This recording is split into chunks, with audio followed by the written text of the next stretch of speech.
I knew early on I was meant to be a mom. Upon having my first daughter, I followed the parenting books religiously, offering new foods when deemed appropriate by the experts and devoted hours to her learning. I worried about everything. Less than 2 years later, her sister arrived, and whether I was more relaxed or she was just a different child, I worried less and allowed her more freedom to explore on her own. Fast forward 5 years, I was newly divorced, striving to create a sense of normalcy for my 2 incredible daughters. During this time, I reconnected with my high school pen pal, and less than a year later, we were expecting our first child together. From the beginning, this experience of having a child was different, the first half of the pregnancy being textbook. At a routine scan at 21 weeks, however, our lives took an unexpected turn. We were told the devastating news that our child would be born with only half of his heart. His first few years would include a series of, at minimum, 3 open-heart surgeries, and we were preparing for the worst. Our son Elias came into the world June 9, 2012. Without seeing the tubes and wires, he was perfect in every way. While we did appreciate living just 25 minutes from one of the world's leading children's hospitals, it was just too far to catch the girls' piano recitals or brownie camps or even Sunday dinner.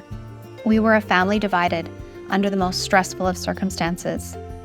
This began 3 years of countless appointments, strict drug regimes, and painful procedures. Enjoying life was hard. And along the way, I lost a sense of myself, having not returned to work, in order to care for his extraordinary needs. A third planned open-heart surgery was to be the last, easy and routine. While the surgery itself was successful, a massive stroke occurred during this procedure, requiring an emergent brain surgery and delivering a grim prognosis. Our son, as seen on the scans, was given a 5% chance of ever coming home. And if he were to recover, his speech, swallowing, vision, memory, fine and gross motor centers were severely damaged. We were still processing his initial diagnosis. The shock of hearing he'd had a life-altering and incurable brain injury was nearly unbearable. We were certain the scans were wrong and that our little warrior was still fighting somewhere deep within. And fight he did. For 3 months, he went under surgery every 6 days to remove fluid from his brain. A move to a rehab hospital meant another 3 long months away from home, our older daughters, and any sense of routine. And in the midst of this long stay, we also welcomed a new baby into our family. Something remarkable happened during those 6 months in hospital. We grew a substantial community. Therapists became friends, helping us reclaim our roles as parents. Grandparents shouldered our responsibility at home.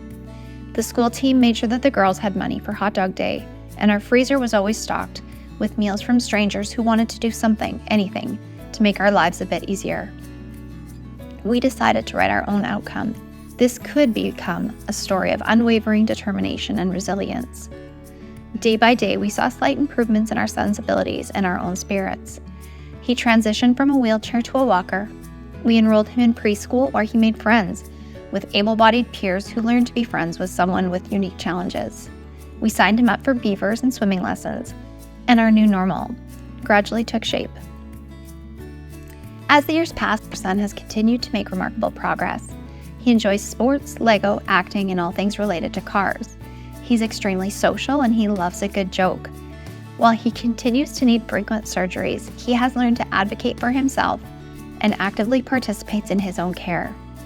There is much frustration in his body not doing what he wants it to do, and challenges that come with having limited vision, but this does not stop him from trying. We've learned a different language as medical parents and disability advocates. We can see the difference between big problems and small problems more easily and afford him every opportunity our neurotypical children are given. We have slowed down. We celebrate every victory, no matter how small. In the midst of adversity, we've discovered the power of resilience, the beauty of community, and an extraordinary strength that lies within. And we eagerly anticipate where our son's journey will lead us.